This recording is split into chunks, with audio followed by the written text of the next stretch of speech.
Alors, bismillah, bismillahirrahmanirrahim. Allahumma salli wa sallim wa barik wa aklim wa an'im ala sayyidina wa habibina wa nabina Muhammad wa ala alihi wa sahbihi wa sallim taslima. عدد ما احتى بعلمك وخط به قلمك وأحصاه كتابك وارض اللهم عن ساداتنا أبي بكر وعمر وعثمان وعلي وعن الصحابة أجمعين وعن التابعين وتابعهم بإحسان إلى يوم الدين أما بعد وعليكم السلام ورحمة الله السلام عليكم ورحمة الله تعالى وبركاته à toutes et tous, à la fois ceux qui sont en direct sur la page Facebook Mohammed et ceux qui nous regardent en replay sur la page Facebook Mohammed ou bien sur ma chaîne YouTube Oustad Marwan. C'est Barakallahu Fik, cher administrateur, cher Imran. Ça m'a manqué le rendez-vous du quotidien, le rendez-vous hebdomadaire plutôt, pas quotidien, mais mon quotidien du lundi, le quotidien, j'espère, de certains d'entre vous du lundi, où on se donne rendez-vous le soir à 20h pour regarder ces épisodes, pour apprendre la vie de notre bien-aimé, alayhi salatu salam.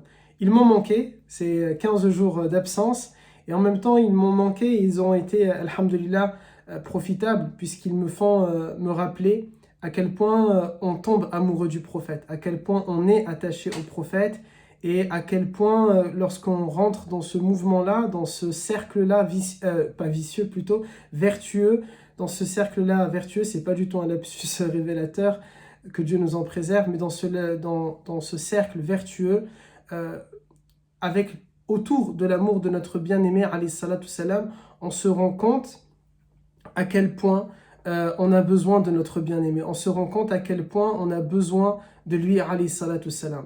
Et donc c'est quelque chose qui est pour moi primordial et important qu'on puisse continuer comme ça d'apprendre la vie de notre bien-aimé d'une part, mais d'autre part, et c'est peut-être la part la plus importante, qu'on applique les enseignements et les moralités dans notre quotidien, qu'on les applique dans notre vie de tous les jours, qu'on puisse avancer avec notre bien-aimé, qu'on puisse vivre avec notre bien-aimé. Je l'ai dit et je l'ai répété dans plusieurs épisodes, et désolé de me répéter, mais je pense que je me répéterai encore dans les prochains épisodes, c'est parce que c'est tout simplement la base et la chose la plus essentielle.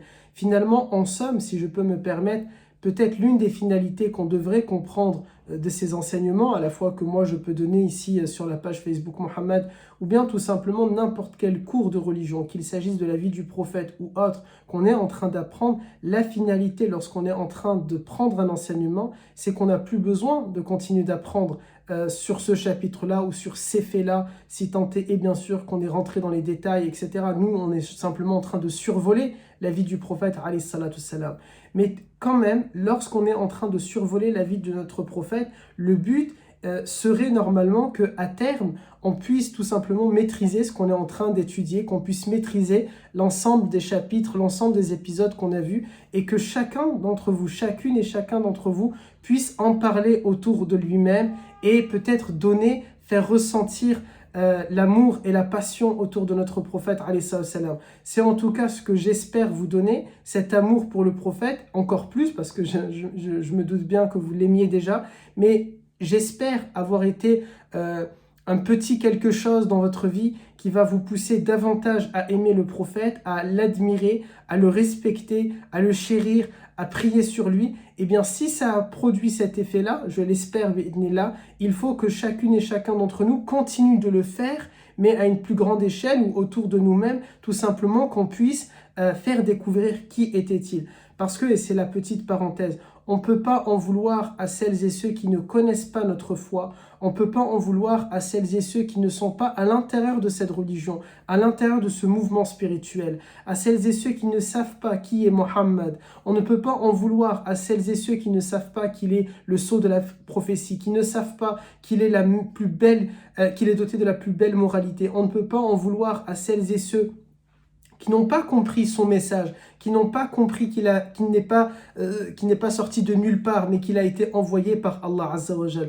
On ne peut pas en vouloir à celles et ceux qui ne savent pas qu'il est pour nous et pour l'humanité une miséricorde. On ne peut pas en vouloir à celles et ceux qui n'ont pas compris qu'il est khayru khalqillah, la plus belle et la plus grande et la plus merveilleuse des créatures de Dieu. On ne peut pas leur en vouloir de ne pas connaître le prophète et de dire des mensonges à son sujet ou de croire des préjugés à son sujet ou d'avoir des hostilités à son sujet. Non, c'est à nous, chères sœurs et chers frères, c'est à nous de leur faire découvrir qui est Mohammed, fils de Abdallah, Qui est Muhammad, la meilleure des créatures? Qui est Muhammad, celui que Allah Azza wa Jal dit Innaka la'ala khuluqin azim, tu es doté de la plus belle moralité. C'est à vous et à nous, tout simplement, c'est à vous et à moi, c'est à moi et à vous de faire découvrir ce personnage, cette légende incroyable, mais cette légende bel et bien réelle, qui a réellement existé. Cet homme qui a changé la face de l'humanité, à en croire, et en tout cas je le crois, à en croire ce juif américain des États-Unis qui est en train de dire, lorsqu'il publie un livre ou un article, il montre les 500 personnalités qui ont changé la face du monde et il met, non pas Moussa qui est pourtant le prophète en qui lui il va croire, mais il met Muhammad, le prophète dit entre guillemets des Arabes, mais qui est en réalité le prophète de l'humanité entière, puisque seulement 20% des musulmans sont arabes. Nous avons des sœurs et des frères africains et africaines, nous avons des Turcs, des Perses, des Gaulois, des Romains, je sais pas, les autres Ouzbeks, Kurdes, il peut y avoir de toutes les cultures, de toutes les ethnies, de tous les horizons. Cette religion, elle est belle, cette religion, elle est magnifique, cette religion, elle est incroyable.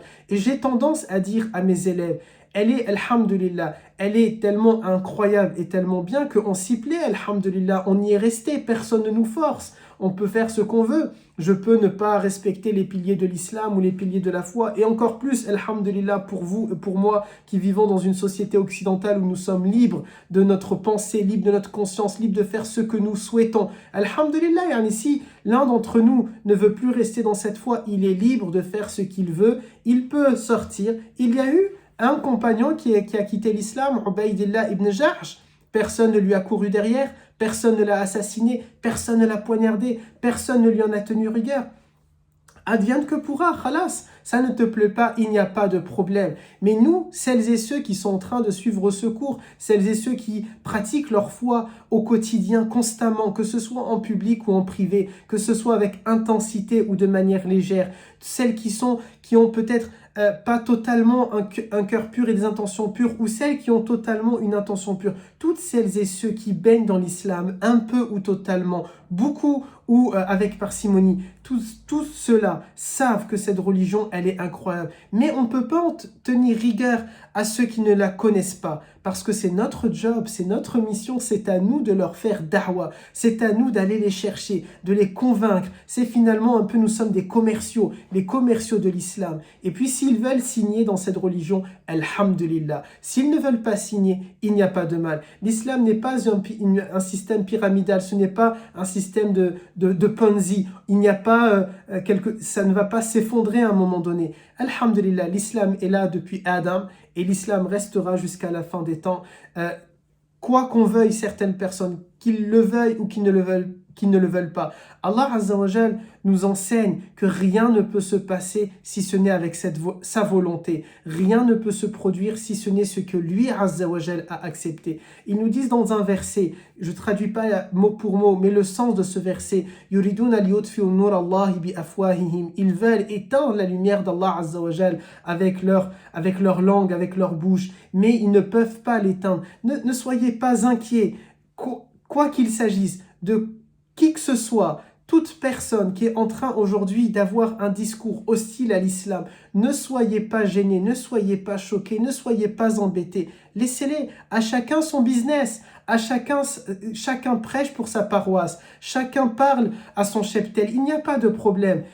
Vous savez, une marque, c'est bien quelque chose. Une grande marque va bien savoir quelque chose. Lorsqu'on parle de elle, en bien ou en mal, ça fait les affaires ça fait ses affaires. Elle gagnera de l'argent, elle gagnera des choses. Eh bien, alhamdulillah, pour l'islam, c'est exactement pareil. Ne soyons pas de celles et ceux. Et aujourd'hui, l'épisode d'aujourd'hui, nous allons voir deux types de da'wa du prophète. La da'wa secrète et la da'wa publique. La da'wa en petit comité et la da'wa ouverte devant tout le monde. Et on va voir justement, mais vous connaissez déjà, on va pas spoiler, avec Abu Lahab qui va être quelqu'un de très dur, de très hostile au prophète. Le prophète n'a pas mis un mandat d'arrêt sur la tête de Abu Lahab ou sur celle de Abu Jahal. Le prophète n'a pas fait exploser un marché. Le prophète n'est pas descendu dans la rue en train de dire arrêtez de m'embêter, arrêtez de ceci. Non, le prophète a continué son travail. Le prophète est descendu dans la rue et il a continué de faire son travail de da'wah. Il a toujours été, comme il était avant l'islam, comme il est resté dans l'islam, cet homme honnête, cet homme droit, cet homme véridique, cet homme sincère, cet homme rayonnant, cet homme impressionnant. Et les gens ne pouvaient que s'intéresser à qu'est-ce qu'il est en train de raconter, ce personnage-là,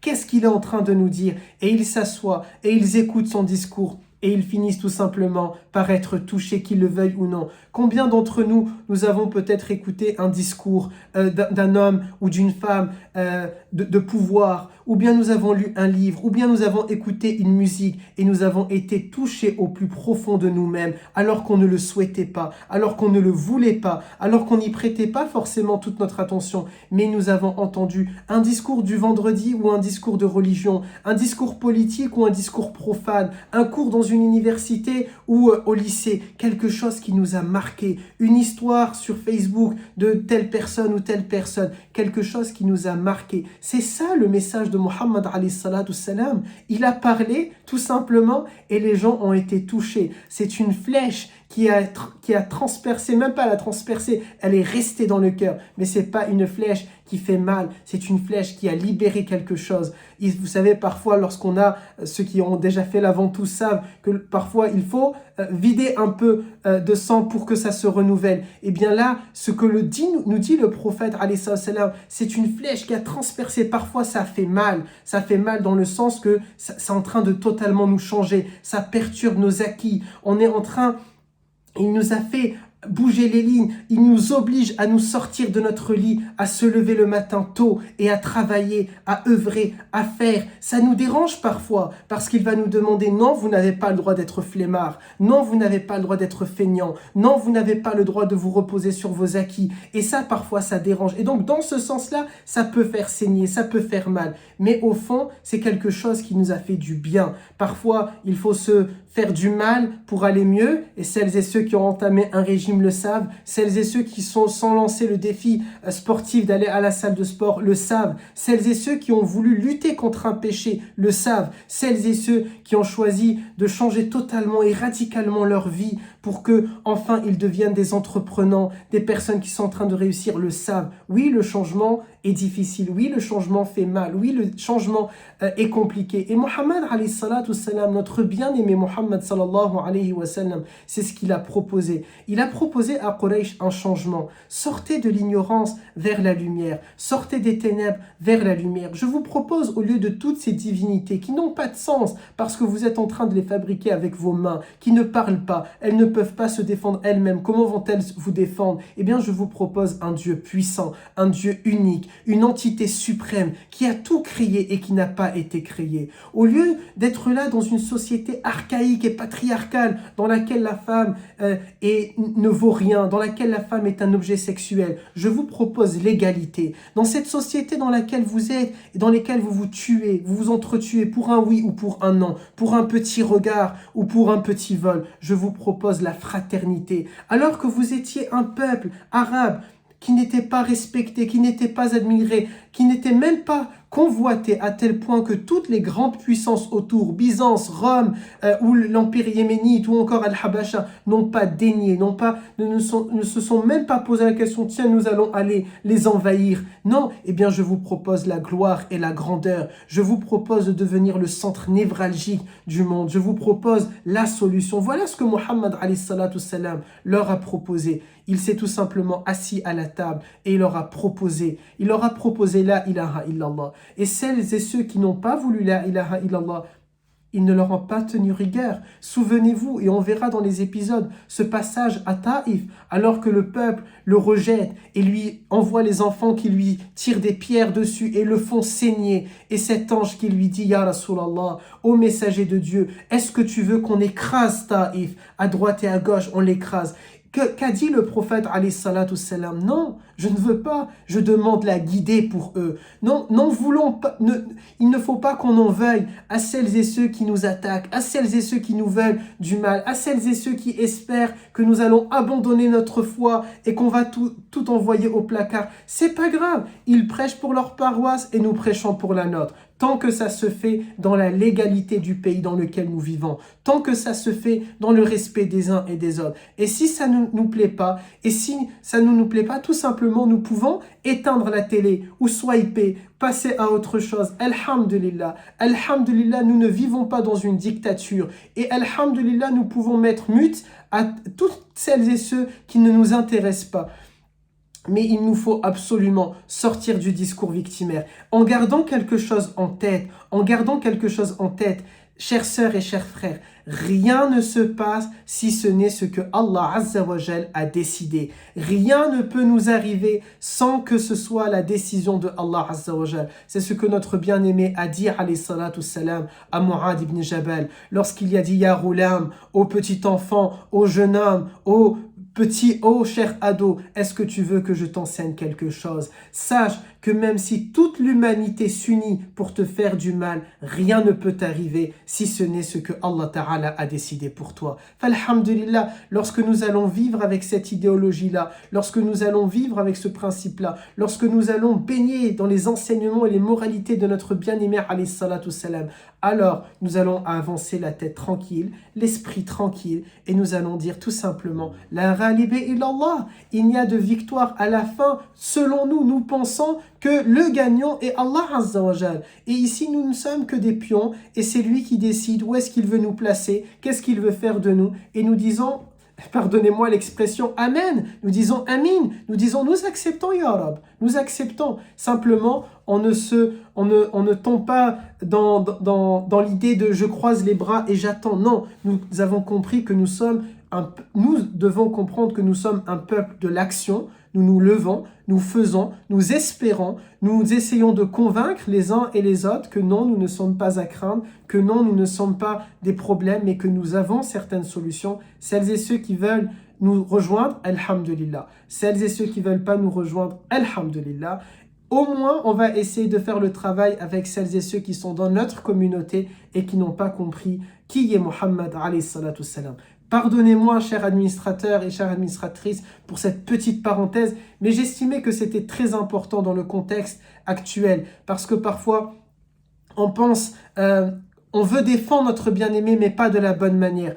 Si on veut le défendre, c'est en pratiquant ce que nous sommes en train d'apprendre. Si on veut le défendre, désolé mon chat qui est en face, si on veut le défendre, c'est tout simplement en agissant tel que le prophète nous l'a demandé. Pas dans des choses banales et futiles, mais en profondeur. Si on veut ressembler au prophète, la sunna, ce n'est pas qu'une tenue ou quelque chose. La sunna, c'est une moralité. La sunna, c'est d'être souriant. La sunna, c'est d'être miséricordieux. La sunna, c'est d'être clairvoyant. La sunna, c'est de ne pas faire peur. La sunna, c'est de faciliter. La sunna, c'est d'expliquer. La sunna, c'est de parler aux gens selon leur entendement. La sunna, c'est tout simplement de faire vivre qui est Muhammad, de faire ressusciter cet homme incroyable à travers nos comportements. Imaginons un instant ces 2 milliards d'individus qui prêchent, ces 2 milliards d'individus qui se déclarent musulmanes et musulmans. Si nous étions 2 milliards d'individus qui ressemblent au prophète. Vous savez, je finirai sur ce point-là avant d'entamer notre 13e épisode. Lorsque des personnes obtiennent la ijaza, l'autorisation ou plutôt la certification au niveau du Coran, la ijaza est un élément qui dit que telle personne, je prends un personnage au hasard, je vois il y a une sœur ou un frère qui s'appelle Oulaymatou. Eh bien, ce frère ou cette sœur qui va obtenir une ijaza, cette ijaza est là pour dire il ou elle récite exactement comme le prophète Mohammed alayhi salatu salam récitait. C'est-à-dire que le prophète, lorsqu'il récite, il donne les versets aux compagnons, ils les ont appris, certains ont eu cette ijaza du prophète. Le prophète atteste, vous récitez exactement comme moi. Il les a considérés pour ça, il les a élevés en rang, en degrés par rapport à ça. Et ceux-là même ont enseigné le Coran après sa mort. Et ils ont donné la certification à d'autres, et ainsi de suite. À tel point que si vous avez déjà eu l'occasion, vous pouvez voir sur notre cher ami, cher Google, comment un exemplaire d'un diplôme de ijaza, vous allez voir le dernier prénom tout en bas, celui qui vient de l'obtenir, et on dit il a obtenu de telle personne, de telle personne, de telle personne, de telle personne, et on remonte année après année, siècle après siècle, millénaire et bientôt après millénaire, jusqu'à Mohammed alayhi salatu salam, jusqu'au bien-aimé. Et bien de la même manière, vous et moi, nous devons obtenir cette ijaza du comportement. Nous devons pouvoir avoir le comportement qu'avait le prophète, de manière à ce que, à la fois, on peut entendre le Coran qui est récité par de grands récitateurs, peut-être au coin de chez nous ou ailleurs, et qui récite comme le prophète récitait. De la même manière, il nous faut pouvoir voir le comportement des unes et des uns et des unes, des uns et des autres, comme le comportement du prophète, alayhi salatu salam. Ce serait vraiment incroyable, je le crois, et c'est l'objectif de ces cours-là, c'est l'objectif que je me donne, le défi que je me donne, si vous me le permettez, chères administratrices et chers administrateurs, qu'on puisse retenir de ces cours-là des enseignements, des moralités, pour qu'on puisse vivre comme le prophète vivait, c'est-à-dire dans la moralité, dans notre caractère, dans notre amour pour Allah et dans notre rayonnement pour les uns et pour les autres, que nous puissions devenir des miséricordes. On ne va pas réussir à être une miséricorde pour l'humanité à titre individuel. Un seul a réussi à le faire, il s'appelle Mohammed alayhi salatu salam, mais ensemble, nous pouvons réussir à être une rahma pour nos 6 milliards de frères et sœurs qui n'ont pas embrassé cette religion, bi'idnillah. L'objet d'aujourd'hui, l'objet de notre épisode, c'est la da'wa secrète. Lorsque on s'était laissé, désolé, chère sœur Oulaïmatou, une sœur, désolé, nous nous étions laissés la semaine dernière avec le fait que le prophète alayhi salatu salam a donné le message de la ilaha illallah à très peu de personnes. Pendant cette période-là, cette période de 3 ans, et c'était l'objet da'wa secrète, le prophète va parler uniquement à ceux en qui il a le plus confiance. Donc nous nous sommes laissés au fait où le prophète est devenu prophète. Allah Azza wa Jalla lui ordonne d'annoncer le message, mais vraiment à ceux qui sont les plus proches parmi lui. Et donc le prophète va choisir uniquement les gens de confiance, c'est-à-dire celles et ceux qu'il sait, lui, pertinemment, qui ne vont pas ébruiter le message. Parce que pendant 3 ans, tout simplement, ce qui va se passer, Wafika Baraka, cher frère Imran, ce qui va se passer pendant ces 3 ans-là, c'est qu'il y a des ragots, il y a des rumeurs, mais on ne sait pas exactement ce qui se passe. Certaines personnes ont entendu dire que Mohammed, fils de Abdallah, s'est déclaré prophète. D'autres personnes ne l'ont jamais entendu dire ça. Certaines personnes ont reçu la visite du prophète et il leur a annoncé qu'il est prophète. Parmi eux, Abu Bakr ou encore ses filles Kulthum, Ruqayya, on en a parlé dans le dernier épisode. Mais d'autres n'ont jamais entendu le toc toc toc, je suis le prophète Mohammed. Certains n'ont jamais eu la visite du prophète. Et donc il y a un peu une ambiance pendant 3 ans de rumeurs. C'est pas clair, on ne sait pas exactement ce qui se passe, mais quelque chose est en train de se passer dans Mecca. Il y a du mouvement, il y a de l'action. Quoi? Certains le savent, d'autres ne le savent pas. Et pendant ces 3 ans-là, le prophète, alayhi salatu salam, ceux qu'il va choisir pour leur enseigner l'islam, ceux qu'il va choisir pour leur parler de l'islam, ils vont devenir avec le temps les leaders de cette religion. Ils vont devenir avec le temps les leaders de l'islam. Et eux-mêmes vont commencer à prêcher dans leur entourage ceux en qui ils ont le plus confiance. C'était donc une période assez incroyable. Je crois personnellement, en tout cas pour moi, dans l'ensemble de la Sira pendant les 23 ans, si je devais retourner à une période, c'est cette période-là qui m'intéresse le plus. Parce que c'est, en tout cas si on était parmi ceux, on l'espère, que le prophète aurait choisi pour leur parler de la ilaha illallah. C'était peut-être assez incroyable de voir le visage de certains qui se posent cette question-là, mais que font-ils dans la maison d'Al-Arqam ibn Al-Arqam? Pourquoi ils sont en train de se retrouver là-bas? Qu'est-ce qui se passe? Qu'est-ce qu'ils sont en train de se dire? Et puis surtout, les honneurs, lorsque je reçois la visite de cet homme, Mohammed, ou qu'il m'invite à venir le voir, et qu'il me dit « Je suis le messager d'Allah et que je vais le suivre », quel honneur de se dire « Je fais partie de ces 40 personnes ». Pendant 3 ans, seulement 40 personnes vont devenir musulmanes. Uniquement 40 personnes. C'était peut-être la période, selon moi, la plus incroyable. Alors dans cette période, elle est marquée par quoi? Alors, c'est pas pour ça qu'elle est incroyable ce que je vais dire là, mais c'est vraiment dans le sens un peu l'honneur d'avoir été choisi. C'est vraiment la détection. Celles et ceux qui ont fait un sport et ils ont dû être passer une détection ou passer, vous savez, les différents entretiens d'embauche. On est content de monter, de passer les différentes étapes. Et bien là, c'était un peu ça. Mais les éléments qu'il y a aussi dans cette période, c'est quoi? Il n'y a qu'une seule prière, mais encore une fois, c'est pas pour ça qu'elle est la meilleure période. Une seule prière par jour. Et elle fait que 2 rak'a. Il n'y a qu'une seule prière de 2 unités et elle est basée sur le volontariat et non pas sur, c'est-à-dire ce n'est pas une obligation de s'en acquitter, de la faire. Alors je pense, mais je n'ai pas ici la certitude, que quasiment tous, voire tout le monde, sûrement prier, mais ça, sur ça, je ne sais pas, je n'ai pas la certitude de vous le dire. En tout cas, ce qui est sûr et établi, c'est que la prière n'était pas obligatoire, elle était basée sur le volontariat, ça a duré 3 ans, et il y avait à peu près, ce n'est pas un nombre exact, 40 musulmans dans cette période-là. Ensuite, un autre élément, c'est qu'au bout de ces 3 ans-là, Allah Azza wa Jal va annoncer à son prophète qu'il est temps maintenant de passer la vitesse supérieure. Alors si on veut, si vous me permettez cette métaphore et cette comparaison, à ce moment-là, on est simplement dans peut-être, on va dire, avec l'embrayage ou avec la première. Et là, maintenant, on va passer la vitesse supérieure. Allah Azza wa Jal va dire à son prophète, dans le verset 94 de Surat Al-Hijr, « Fasda' bima tu'mar wa a'rid 'anil mushrikin »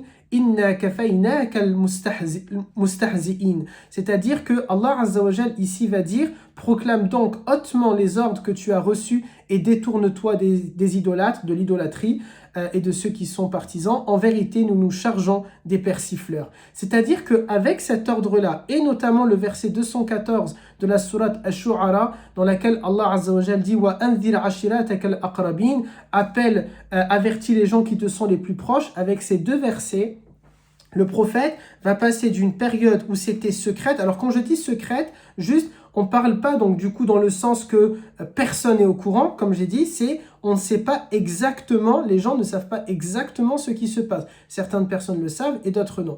Avec ces versets-là, avec ces 2 versets 94 d'Al-Hijr et 214 de Ash-Shu'ara, à ce moment-là, le prophète va pouvoir annoncer qu'il est prophète à sa famille, c'est-à-dire lorsqu'Allah Ta'ala dit « Ashiratak al-aqrabin », c'est vraiment ton clan le plus proche. Et donc le prophète va tout simplement donner rendez-vous aux hommes de sa famille. Il va prendre sa maison, c'est-à-dire maintenant il libère les lieux comme chacun d'entre nous peut-être vont inviter des personnes. Donc là il va inviter 45 personnes de sa famille, 45 hommes de sa famille.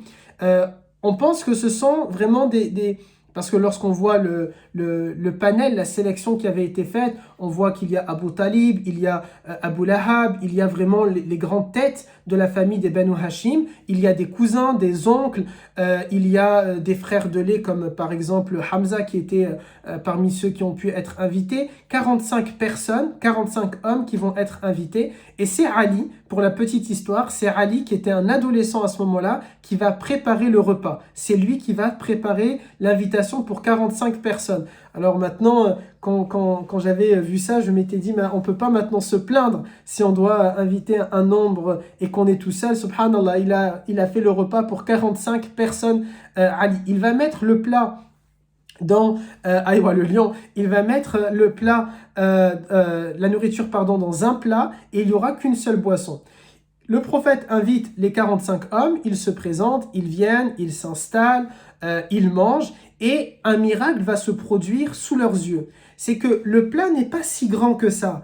À vrai dire, Ali, encore une fois, il était seul à devoir préparer pour tout le monde. Et donc peut-être il n'a pas, peut-être parce qu'il est adolescent, peut-être parce que c'est un garçon, Allahu A'lam, peut-être parce qu'il est jeune, tout simplement parce qu'Allah Ta'ala lui a demandé sûrement, peut-être, c'est-à-dire lui a donné cette inspiration-là, il ne va pas préparer un grand plat. Et donc, normalement, c'est pas censé suffire.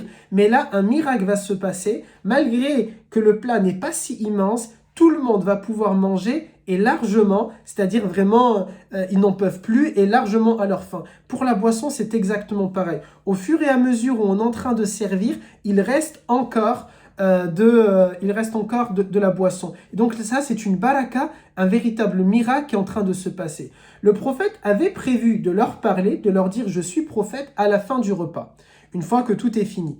Mais Abu Lahab, qui est sur place, qui voit ce qui est en train de se passer, il remarque, parce qu'il est à l'affût, et peut-être parce que c'est l'un des cadres, peut-être parce qu'il est un peu plus grand, donc il observe tout ce qui va se passer. Certainement également parce qu'il a déjà de la rancœur et de l'animosité envers le prophète, alayhi salatu salam. Et donc il observe et il se dit, quelque chose cloche. C'est pas très net ce qui est en train de se passer.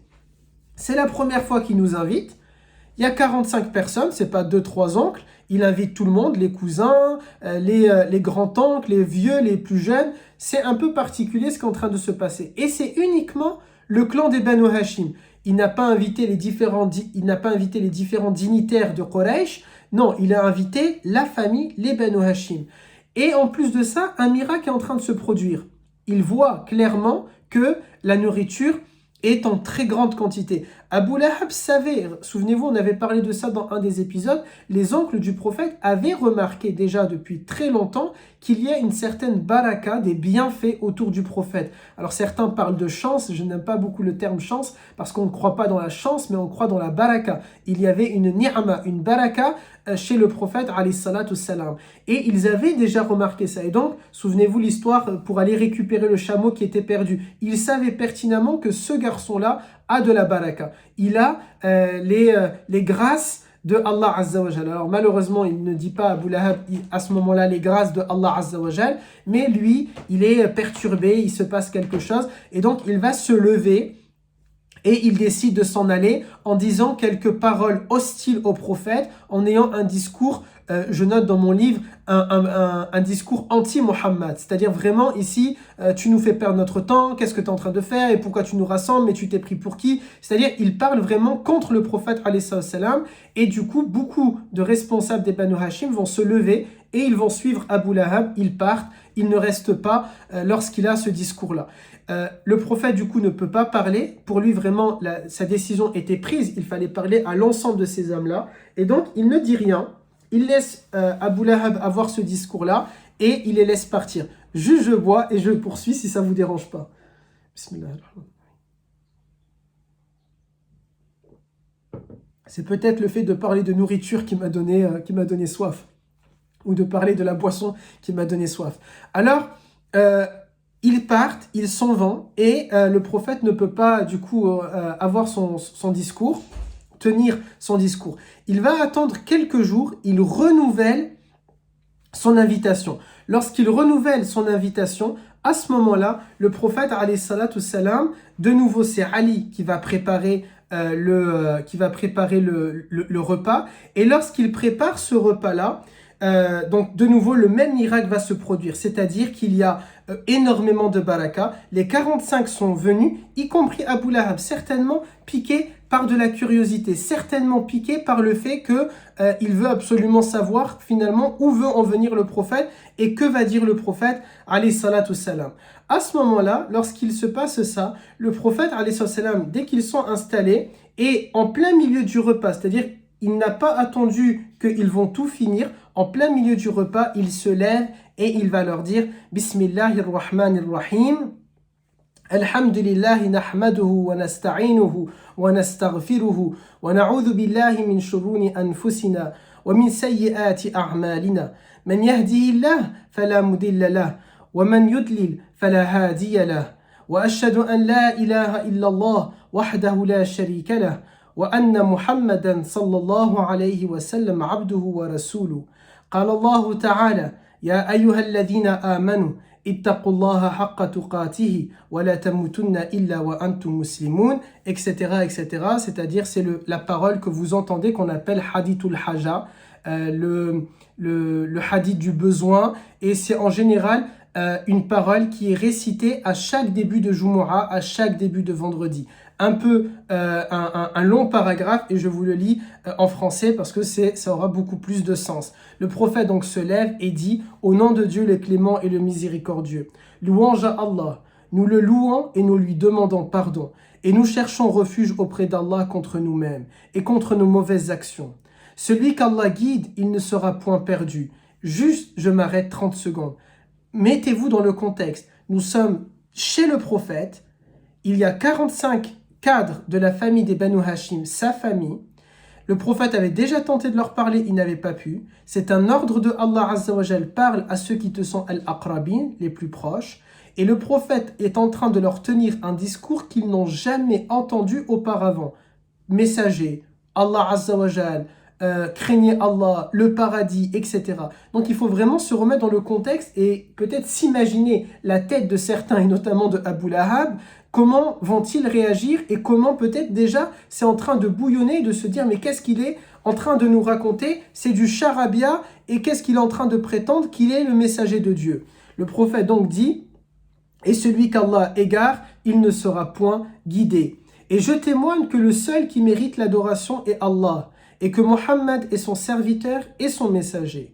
Ô vous qui avez cru, craignez Allah comme il doit être craint et ne mourrez qu'en pleine soumission à Allah.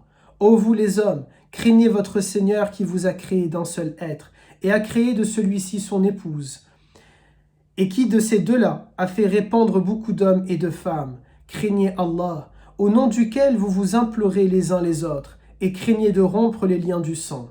Certes, Allah vous observe parfaitement. Ô vous qui avez cru, craignez Allah et parlez avec droiture, afin qu'il améliore vos actions et vous pardonne vos péchés. Quiconque obéit à Allah et à son messager obtient certes une grande réussite.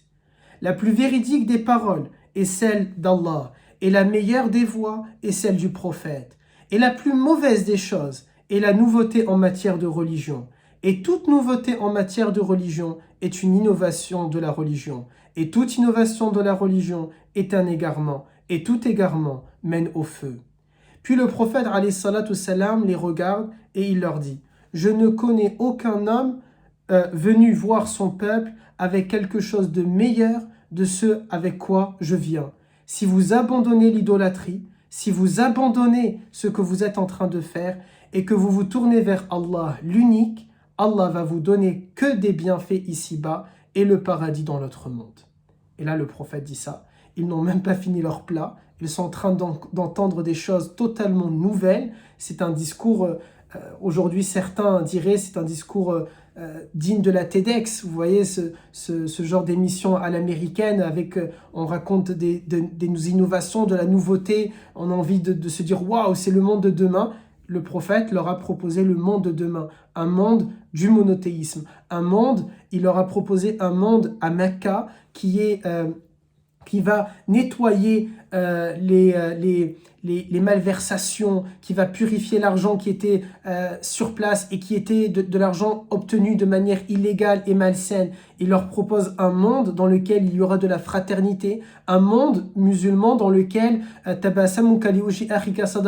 ou faire un sourire à son frère est une aumône. Il leur propose un monde où ils vont vénérer Allah Azza wa Jal et laisser de côté ces statues qu'ils ont fabriquées, un monde finalement d'intelligence. Il essaye de les éduquer en leur disant réveillez-vous, qu'est-ce que vous êtes en train de faire? Et il finit en leur disant, si vous choisissez la voie du monothéisme, ce que je peux vous garantir, c'est que c'est un win-win. Un win dans le monde de dunya et un win dans le monde de l'akhira. Vous allez être gagnant ici parce que Dieu va descendre des bienfaits sur vous et vous serez gagnant après parce que vous allez rentrer au paradis. Mais là, Abu Lahab se lève et il va regarder les gens et il va leur dire, c'est un message bizarre. Ce qu'il est en train de raconter là, c'est pas net. Qu'est-ce qu'il est en train de nous prétendre? Il est le plus petit d'entre nous et il nous dit qu'il est le prophète. Et pourquoi Dieu serait allé le voir lui et pas nous? Nous qui sommes les chouyours, les vieux de ce clan, nous qui avons les clés de la famille, nous qui sommes les dignitaires de Quraysh. Pourquoi, s'il y avait Dieu, astaghfirullah, pourquoi il serait parti voir Mohammed et pas nous? Bien sûr, il n'a pas dit astaghfirullah. Abu Lahab ne veut pas rester ainsi. Abu Lahab a encore plus ce discours-là contre le prophète. Il essaye d'attirer des personnes avec lui. Simplement, ici, personne ne se lève, personne ne part. Tout le monde est ébahi, tout le monde est un peu choqué, sonné par ce qu'ils sont en train d'entendre et personne ne prononce une parole contre le prophète, alayhi salatu salam. Un homme, en plus de Abu Lahab va parler, je l'écris dans mon livre, Nous sommes les mères des croyants, en page 26, c'est Abu Talib qui va se lever et qui va prendre la parole. Il va dire, ô mon neveu, ya ibn Akhi, ô mon neveu, je suis celui ici, dans cette assemblée qui aime le plus ce que tu racontes là. Poursuis ton prêche et continue ta mission. J'aurais aimé te suivre. Par Allah, nous allons te protéger. » Et Abu Lahab rétorque à son frère en disant « Je jure que ce sont de mauvaises paroles, que l'on s'occupe de lui avant qu'il ne nous fasse courir à notre perte. » Et une fois la réunion achevée, le prophète se trouva conforté par le soutien des siens, exception faite d'Abu Lahab. C'est-à-dire que toute sa famille va suivre l'avis de Abu Talib qui est le chef, tout le monde va le protéger, tout le monde va le soutenir, tout le monde va être à ses côtés, même s'ils n'ont pas choisi la voie de la ilaha illallah, même s'ils n'ont pas choisi le monothéisme et l'islam en l'occurrence, ils ont décidé, ils ont fait ce serment-là, nous allons te protéger et nous allons assurer tes arrières et tes gardes, ne t'inquiète pas, même si finalement ce que tu dis là, on n'est pas convaincu. Et c'est là où on voit la beauté de l'islam. Le prophète accepte le soutien de cet homme et de ces hommes alors même qu'ils ne sont pas musulmans. Vous savez, en 1945, lors de la Seconde Guerre mondiale, lorsque Hitler pourchassait de manière indigne et obscène et monstrueuse la communauté juive, le peuple d'Israël, il y a eu en France des Françaises et des Français qu'on appelle les gentils, qui n'étaient pas des juifs, mais qui ont protégé la communauté juive. On les appelle les gentils. Et bien dans l'islam, nous avons nous aussi nos gentils.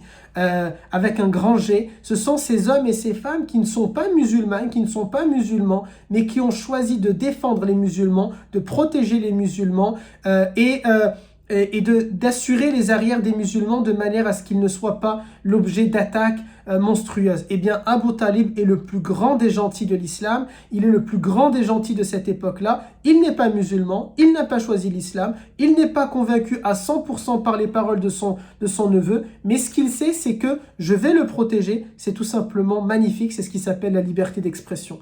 Je n'ai pas le même avis que toi, mais je vais te protéger. Et le prophète a accepté cette protection-là, il a accepté la protection de ces hommes-là, parce qu'il sait que c'est de cette manière-là, c'est Allah Azza wa Jal qui intervient. Mais c'est Allah Ta'ala qui a envoyé Abu Talib. C'est Allah Ta'ala qui a envoyé ces hommes qui vont protéger les musulmans. C'est Allah Ta'ala qui a donné cette force, cette volonté, cette motivation à Abu Talib. Je vais protéger mon neveu, mon neveu Muhammad. Abu Lahab s'en va. La réunion met fin. Et donc le prophète sait que, alhamdulillah, il va pouvoir assurer maintenant sa da'wa, il va pouvoir faire ce message-là. Et comment va-t-il faire? Eh bien, tout simplement, le prophète, alayhi salatu salam, va utiliser la tradition de Quraysh. Là encore, ça montre quelque chose. Le prophète n'est pas venu pour tout casser. Il est un arabe de la société arabe, à une époque donnée, il va utiliser les us et coutumes de son époque. Et à son époque, lorsqu'on veut parler à tout le monde, aujourd'hui on tweet, à l'époque, lorsqu'on veut parler à tout le monde, eh bien il nous suffit de monter sur le mont Safa et de crier, d'appeler chaque tribu par son nom. Et on dit, par exemple, Ya Sabah, Ya Ma'ashara Quraysh, Ya Banu Hashim, Ya Banu, par exemple, Ya Banu Abdi Shams, Ya Banu Abdi Manaf, Ya Banu ceci, Ya Banu cela. C'est-à-dire, il va les appeler tribu par tribu. Et tout le monde entend, parce que déjà, il est sur une colline, il s'adresse face à Quraysh, et c'est un peu l'événement, quelqu'un va parler, c'est un peu l'allocution, mais elle n'est pas une allocution forcément présidentielle. Toute personne à Quraysh pouvait, lorsqu'elle veut s'adresser à tout le monde, elle monte sur cette montagne-là, elle appelle les gens de cette manière-là, et donc tout le monde sait qu'il se passe quelque chose. Là, il y a un événement qui est en train de se passer, et du coup, on va sortir de chez nous, on va arrêter tout ce qu'on est en train de faire pour aller regarder qu'est-ce qui est en train de se passer. Eh bien, le prophète ﷺ utilise cette méthode-là, et les gens accourent, les gens arrivent, il attend que tout le monde soit là, tout le monde est présent, et maintenant le prophète ﷺ, il leur pose cette fameuse question que on connaît tous, mais avant de la poser, il va leur demander, il va leur dire, c'est-à-dire il va faire un sondage de popularité en direct. Il va voir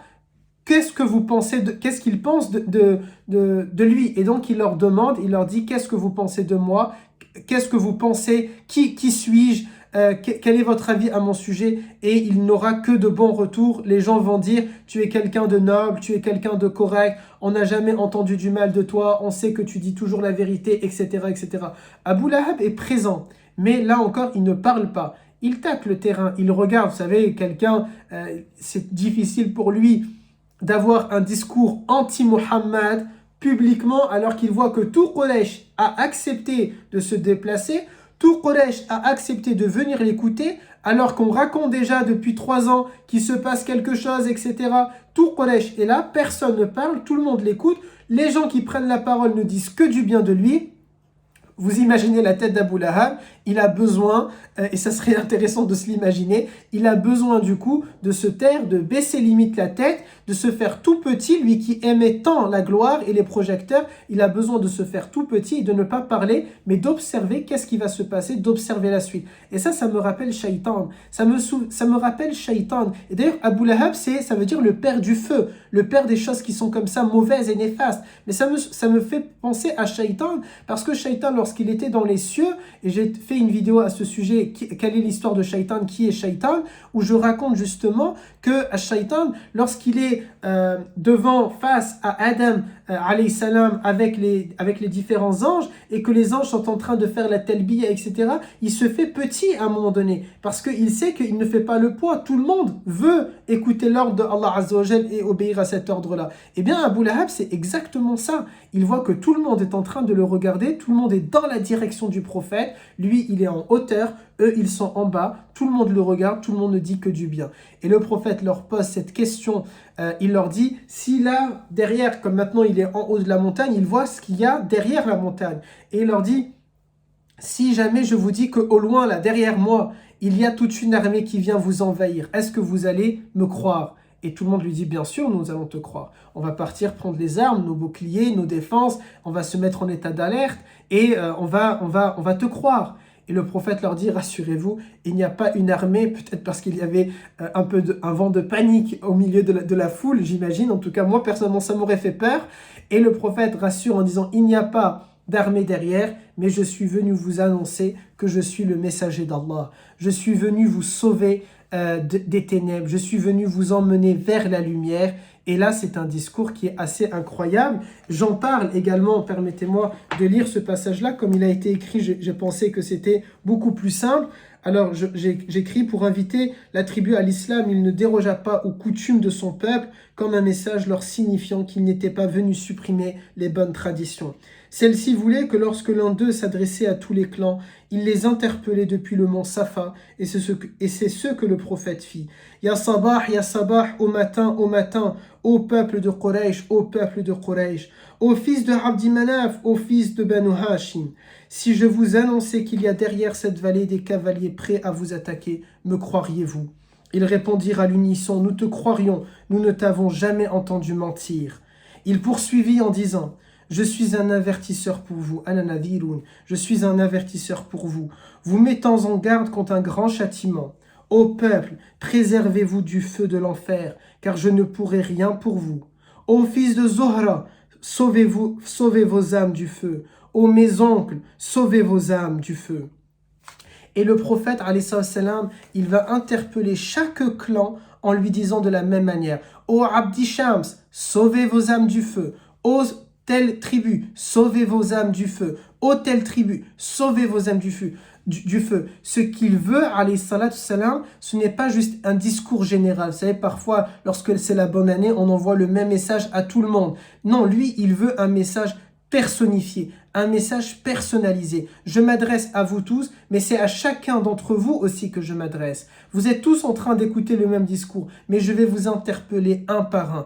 Et ensuite, il va regarder droit dans les yeux sa fille Fatima, qui a peut-être à peu près 8 ans, et il va lui dire, ô Fatima, demande-moi ce que tu veux de ce que je possède, je te le donne, mais sauve-toi du feu de l'enfer, sinon je ne pourrai rien faire pour toi auprès d'Allah. C'est quelque chose d'assez incroyable. Il dit à sa fille, demande-moi ce que tu veux, je peux te le passer, parmi ceux que je possède.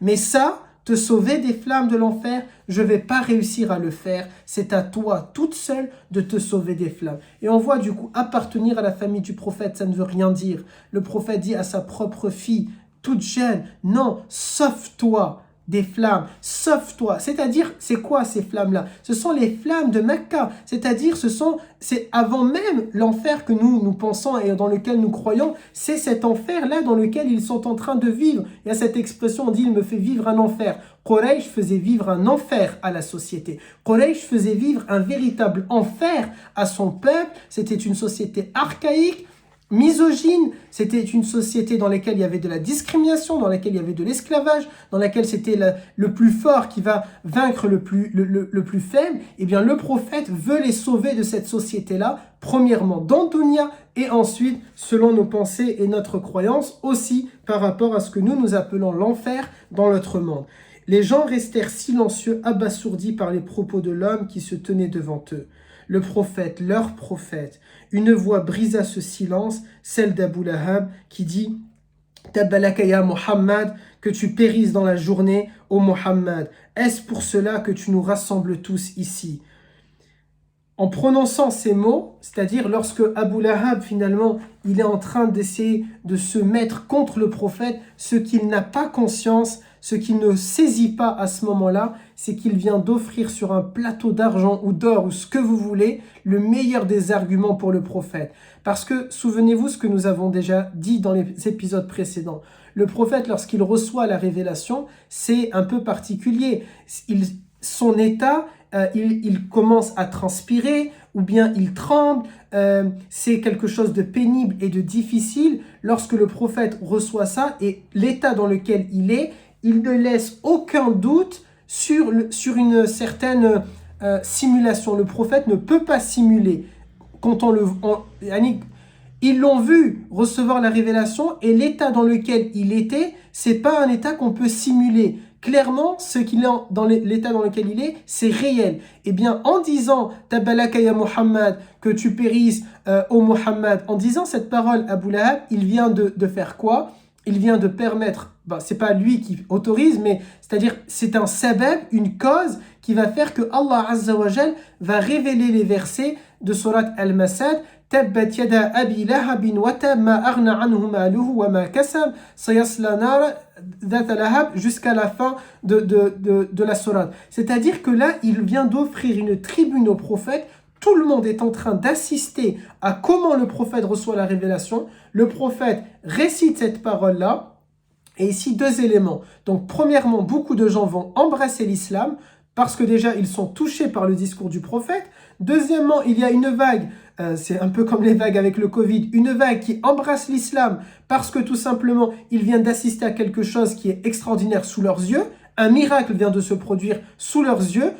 Un même miracle, rappelez-vous, dans la maison, lorsque le prophète leur parle et qu'il y a un miracle alimentaire, là, il y a un miracle. Troisièmement, c'est une intervention divine ici. Allah Azza wa Jal montre à son prophète, on ne va pas t'abandonner. Tu ne seras pas seul dans ce chemin qu'on te demande. Tu ne seras pas seul dans cette mission de da'wah.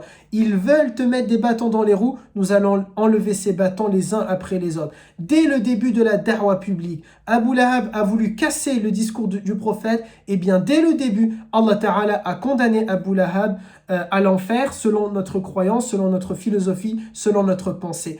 Et surtout, ce qui est de formidable, c'est que ici, Abu Lahab, certains spécialistes de la sira ont remarqué quelque chose qui est assez vrai. Abu Lahab, s'il était un peu intelligent, aurait pu mettre à mal l'islam dès les premières heures, dès le premier début de la da'wah publique. Si jamais Abu Lahab aurait tout de suite, après ces versets, dit « La ilaha illallah Muhammad Rasulullah », il va créer quelque chose qui est un peu bizarre, puisque Allah Ta'ala aurait directement condamné de manière éternelle Abu Lahab à une sentence, et Abu Lahab embrasse d'un coup l'islam. On aurait pu se poser la question, mais y a-t-il une contradiction? Vous voyez, une défiance. Mais Allah Ta'ala a enlevé tout ça de Abu Lahab. Il a enlevé tout le khayr, tout le bien, toute l'intelligence, tout le raisonnement. Descartes disait « je pense donc je suis ». Eh bien, Abu Lahab maskin, quelqu'un avait noté ça tout à l'heure dans les commentaires maskin, Abu Lahab maskin, il ne pense pas et il n'est personne à ce moment-là. Et le tafsir de Surat Al-Masad, c'est ça. C'est le fait de dire que Abu Lahab, dès qu'il a parlé, khalas, il est totalement fini, il ne peut pas être sauvé. À l'inverse de Abu Jahl, rappelez-vous, qui est le père de l'ignorance. On dit Abu Jahl, le père de l'ignorance. C'est même pas son véritable prénom. Pour vous dire, j'ai même oublié son véritable prénom parce qu'on l'appelle que par son surnom Abu Jahl. Je crois que c'est Umayya ibn Khalaf, mais je suis pas totalement sûr que ce soit lui. En tout cas, on l'appelle Abu Jahl, le père de l'ignorance. Abu Lahab également, c'est même pas son vrai prénom, mais on dit Abu Lahab parce que il est le père du feu, il est le père de ce qui est néfaste. Et bien ce Abu Jahl, qui est pourtant le père de l'ignorance, malgré ça, Allah Azza wa Jal dit dans le Coran à son sujet au prophète alayhi salatu salam, je l'ai noté ici pour ne pas me tromper, Ara'ayta in kana ala al-huda aw amana bit-taqwa. Allah Ta'ala dit au sujet de Abu Jahl, peut-être si jamais, si seulement il était dans le droit chemin ou qu'il était en train de craindre. Mais Abu Lahab, lui, non, il est totalement fini. C'est un peu le personnage qui est vraiment monstrueux, odieux. Il y a certaines personnes qu'on ne peut jamais pardonner leurs actions. On ne pourra, tout à l'heure j'ai parlé de la Seconde Guerre mondiale, rien ne peut pardonner, excuser ce qu'a fait Hitler. Rien ne peut pardonner ou excuser les actions d'un génocidaire. Rien ne peut pardonner ou excuser les actions d'un criminel odieux qui est en train de commettre des actes effroyables. On ne peut pas excuser, on ne peut pas pardonner, par exemple, on est en pleine période des procès, des attentats du Bataclan, rien ne peut pardonner ou excuser les actions de ces terroristes-là. Eh bien, Abu Lahab, rien ne peut excuser ou expliquer ce qu'il a fait. Allah Ta'ala a été clair, sa sentence est irrévocable. Tabbat yada abi lahabin wa tab, ma aghna anhu maluhu wa ma kasab. Cette sourate en français, elle dit: au nom de Dieu le clément et le miséricordieux, que périssent les mains de Abu Lahab et qu'il périsse lui-même. Toutes ses richesses et tout ce qu'il a acquis ne lui auront servi à rien. Quand il sera dans un feu aux flammes ardentes, précipité, ainsi que sa femme la porteuse de fagots, qui sera traînée une corde rugueuse au cou. C'est ça ce que Allah Ta'ala maintenant va déclarer à leur sujet.